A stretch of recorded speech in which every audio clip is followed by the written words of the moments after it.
Lo que te lamentata que nosotros nota que, por ejemplo, na Aruba, na luna de junio, a amplia e paquete básico de na Aruba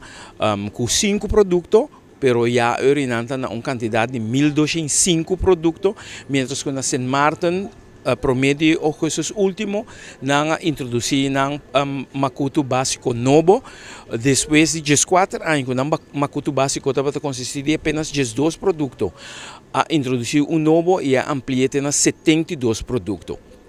Então nós sabemos, ok, Aruba introduzir, Saint Martin introduzir aqui na Corsou, e o povo de Corsou está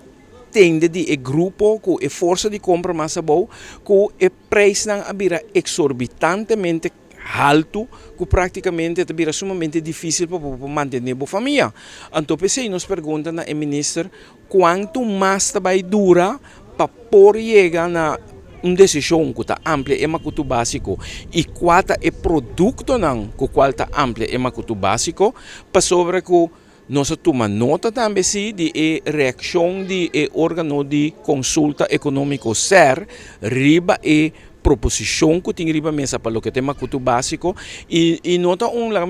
reação muito alentador, no sentido que certa indicar que não toma nota que não tem